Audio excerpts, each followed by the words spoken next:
Since I started running properly in 2006, I've ran over 50,000 miles. How do I know this? Well, I've got diaries, of course.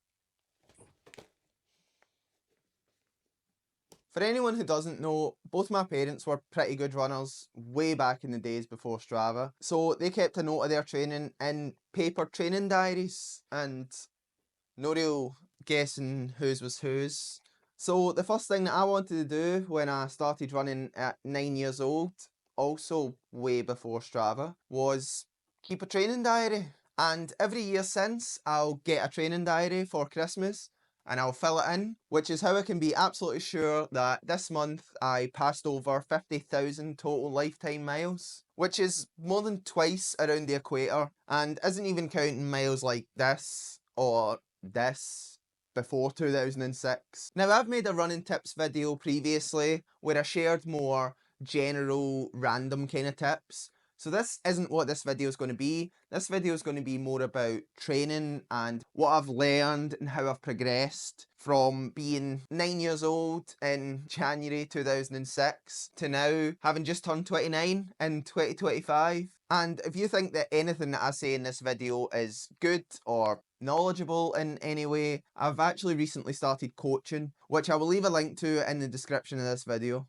Also, it's very important to note before I get into any of this that although I'm talking about training lessons and me as a child in the same video, if you're under the age of, say, 16, most of what I actually say here is not aimed at you right now. And what you need to focus on is enjoying your running and enjoying your racing and making friends for life. And also just trying to do the right things as much as possible, like eating well, sleeping well, but without sacrificing any of the fun things in life that are so important for you right now. So here is how that 50,000 miles has been spread over every month since 2006. And this shows so clearly the first important training point, and that's that you have to progress gradually.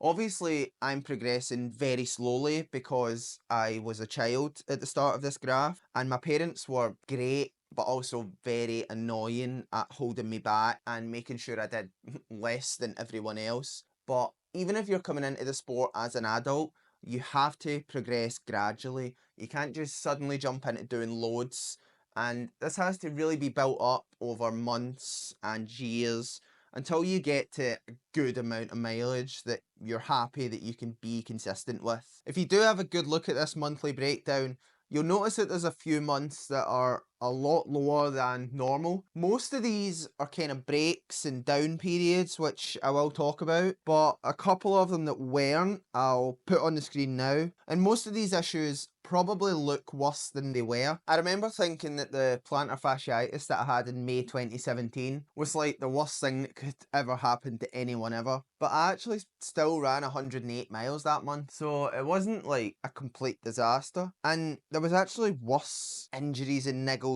looking back at these diaries in August of 2020 and April of 2021, where I had Achilles issues. And honestly, before looking back at these diaries, if someone asked me if I'd ever had Achilles issues, I would say no. I get nagging Achilles even now, pretty much every time I run. But I never thought it was something that had actually put me out. That's the great thing about keeping a diary. You can go back and you can see what the issues were, when there was issues, and how that translated into racing. The second point, which I've learned more over just the past few years, is that running volume is just so important when you're training for any distance event. This doesn't necessarily mean that more is better. As I said, you have to progress gradually and get to a place where you're not getting injured and you're recovering. But the most amount of running that you can do while recovering, while still hitting the hard days well,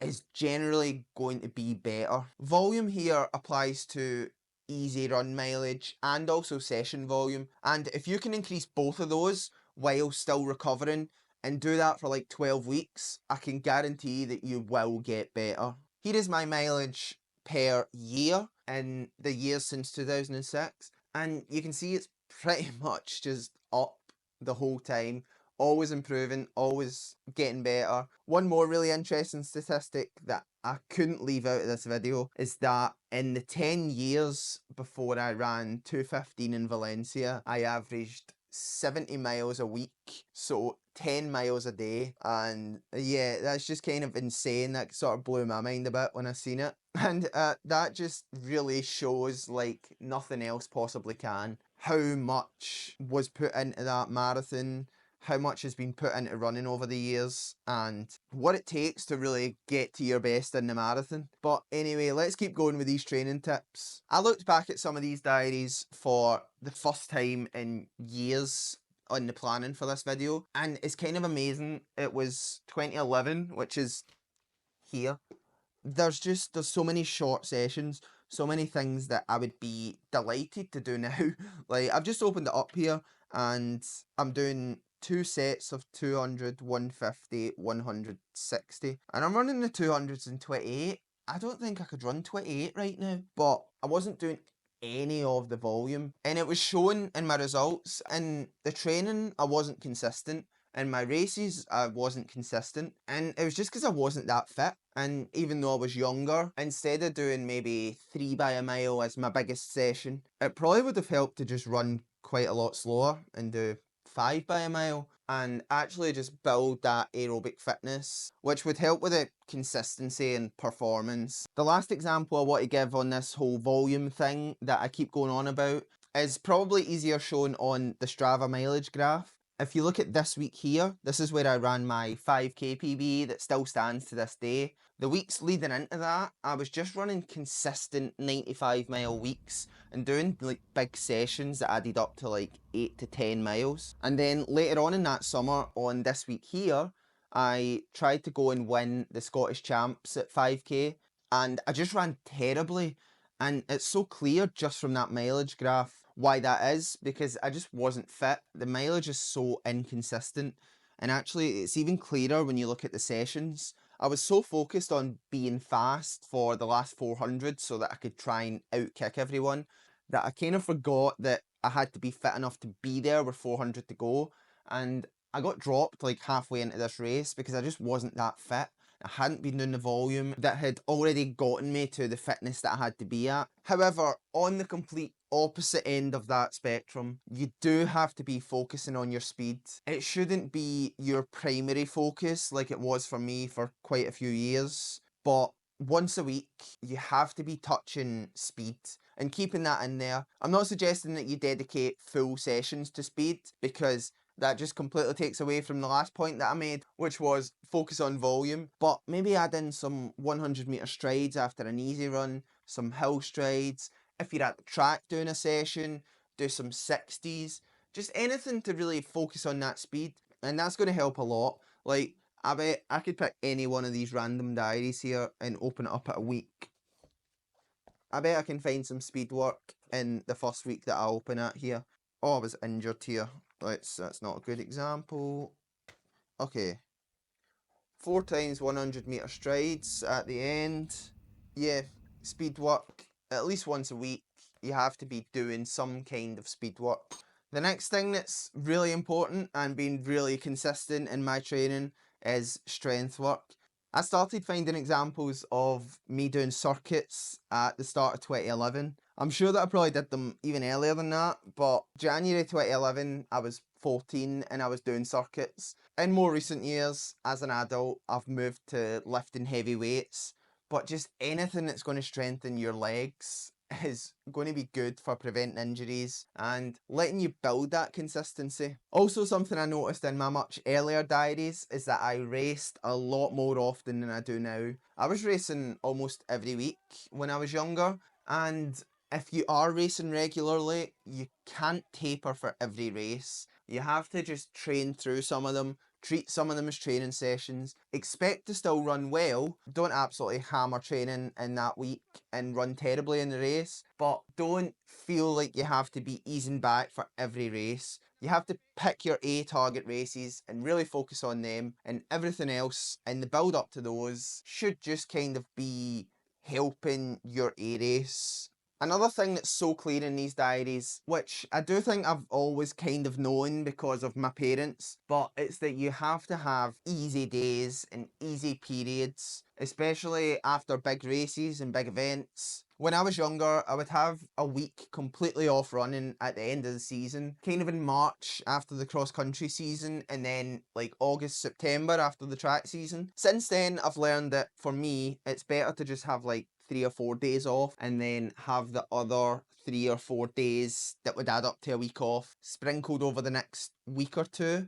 I respond a lot better to that. I recover just as well, but I can get back into training a lot easier without any niggles. And also, if you follow me on Strava, you'll know that every week I'm having a really, really easy day. At the moment, that's probably somewhere between 35 to 50 minutes of jogging. Previously, that's been a full day off or a full day off every 2 weeks.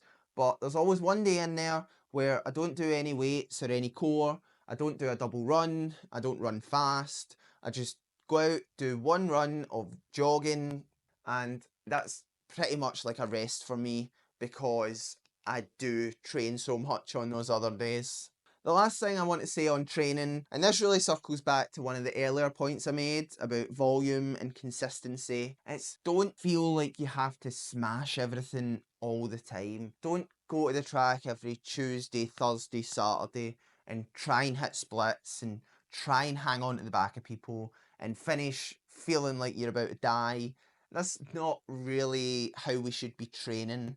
At the end of the day, training is there to make you better in races. And if you're putting out a race effort 2, 3 times a week, you're not going to absorb that training, you're not going to recover, you're not going to get better, and you're not going to be able to hit the volume that we're kind of going for here.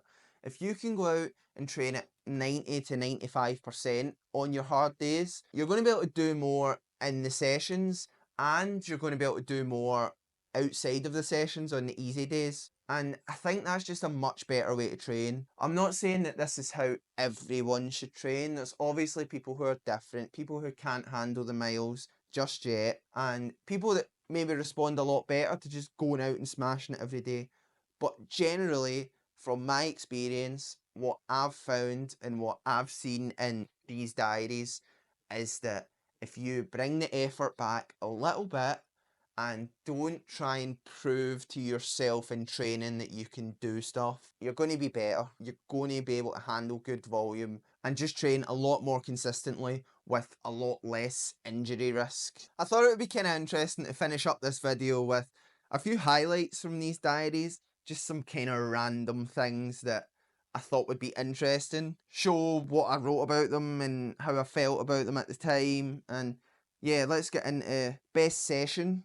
I chose the 2nd of March 2024. Funnily enough, I went to watch the World Indoors after this session and watched Josh Kerr win the world title. But for my session that day, I did 6x3k with 1k float and went through half in 66:10. And I actually wrote at the time, wasn't sure how this would go with my very minor cold and some tiredness earlier in the week, but it ended up being great. Probably one of my best sessions ever. Definitely wasn't sure if I could keep this going around halfway, but ended up running faster in the second half. Best race, we have to go quite a lot further back than 2024, which is kind of unfortunate, but that's just how these things go sometimes. We're going all the way back to 2011 and we're going to the 28th of December. Raced in open grades at Kelvin Hall, won the B race in 8:53.06. Scottish indoor under 17 3k record, which did not last very long, but I had it for a year, I think. And the best sentence in this is dropped Jake Whiteman with 600 metres to go, and Whiteman is spelt incorrectly. So if Jake is watching this, I apologise for 15-year-old Ryan. Sticking with 2011, first sign that I could be half decent at this, it was the Liverpool cross country, which is kind of crazy because I don't like cross country anymore, but sometimes actually when I was younger, speaking on that inconsistency, like sometimes I would just turn up to a cross country and absolutely smash it. And the 26th of November 2011 was one of those days. Raced at Liverpool, came 8th and first Scott, which, considering that I was a first year in the age group, so a lot of these guys were a year older than me, coming 8th in a big UK cross country was kind of amazing, and one of those things that made me feel like I could actually be decent at this. And the next day I ran 9 miles, did 5 by 100 metre strides and circuits at night, and there's no paces because I still didn't wear a Garmin. And lastly, my first run at Cambuslang Harriers, which is a club that I still run for now. On the 9th of May 2006, I went to Cambuslang and done 3 miles and said there was loads of hills. So if anyone wants to remind me on the 9th of May next year to celebrate my 20 years as a Cambuslang Harrier, that would be great. Another funny thing about a couple of these older diaries is that I listed my PBs from the previous year. Here's 2009 and here's my PBs from 2010. So you can see how much I improved over the 1 year from being 13 to being 14. And it's kind of funny how my 3000 metre PB from 2010 is now slower than my marathon pace. And that just shows what 14 years of consistent mileage can do. So after editing this video, I felt like it was kind of missing some profound takeaway.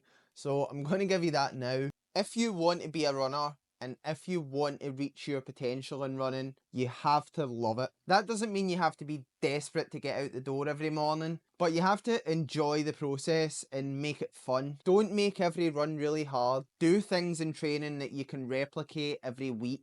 Try to run with people when you can, and do your best to experience things through running that you never would have without. Anyway, let's go back to Ryan from 3 days ago for the actual outro of this video. So I hope that was interesting for someone who isn't just me. I hope you can tell that I had so much fun making this video. If there's any other kind of fun dates that you'd like me to look up in my diaries, let me know in the comments. And if you did find any of it useful, please subscribe and consider checking out my coaching link in the description. Here's to another 50,000 miles. Cheers.